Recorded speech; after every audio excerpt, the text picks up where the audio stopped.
আচ্ছা এরকম করো সাথে করো। এটা কি এটাই না খুঁজলি? হ্যাঁ এটাই হচ্ছে নওগাঁর জিআই সনদপ্রাপ্ত আম। আর একটা পাকা আমরা পারি দেখি সাইডে বাহ সেই কাঁচা বড় এটা তখন ফ্রিজ থেকে বের করা হবে না, ফ্রিজ থেকে বের করে তখন ঠান্ডা খাওয়া হবে। কাঁচাও মিষ্টি, কাঁচাতেও মিষ্টি হয়। এটা হচ্ছে মৃদু চাই, এটাই কাঁচা। হ্যাঁ এটা কাঁচাতে আবার মিষ্টি, এটা দুই ভাবে খাওয়া যায়। অল্প পাকিয়ে খাওয়া যাবে, বেশি পাকালেও সমস্যা নাই, তবে অল্প পাকিয়ে খেতে বেশি মজা অল্প হয়। পাকা হয় বেস্ট।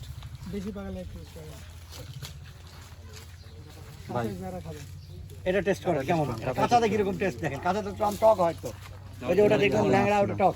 ভাই এই বাগানটা কার? এই বাগানটা এই যে এখানে একজনের লিজ নেওয়া আছে। ভাই আপনি এটা টেস্ট করেন কতটা। পুরা কাঁচা একেবারে, মানে এখন এটা পরিপক্ক আর কি এখন। মৃদু ছিল ভাই, আপনি আমরা টক গেছি মানে এইটুকু দেখে নিতে পারো।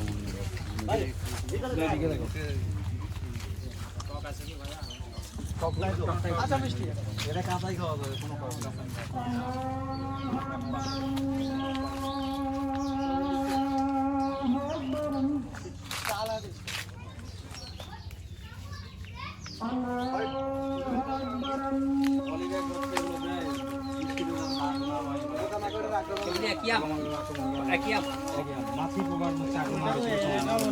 আমটার হচ্ছে আপনার কালারিং হবে, বুঝছেন ভাইয়া? ওটা কি কালারিং হবে।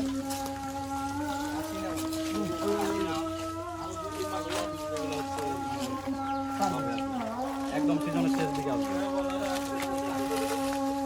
এটা হচ্ছে সম্পূর্ণ হলুদ হবে আর কি, যখন মানে হারভেস্টিং এর কলার মতো সম্পূর্ণ আম এই আমগুলো আরো 2-3 মাস পর হবে। আর মাছি পোকার আক্রমণে হচ্ছে আমগুলো পচে যায়, একদম নষ্ট হয়ে যায়, এই জন্য হচ্ছে এগুলো পলিব্যাগে এইভাবে আমরা ঢুকিয়ে রাখি।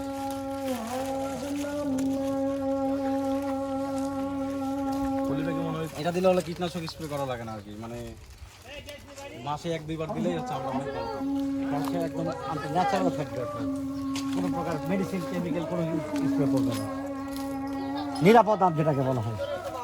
আচ্ছা আমরা হ্যাঁ চলো ভিতরের কাজগুলোতে পাকা আম আছে। এই বাবু মজা হয়, আটিও মজা হয়।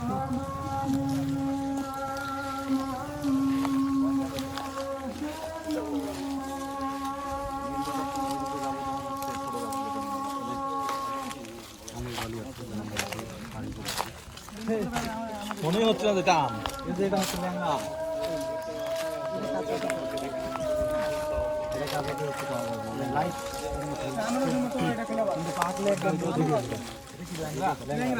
এটাকে বলা হয় আমের রাজা। কিন্তু এখন হচ্ছে আপনাকে কেটে দিলে এত টক, এত টক, পাকলে এত মিষ্টি, এটা বুঝতে পারবেন না পাকলে এত মিষ্টি। ল্যাংড়া কোনো থাকে নাই না। দেখতে সুন্দর গোল গোল। এটা কিন্তু লম্বা, এটা লম্বা, এটা গোল গোল।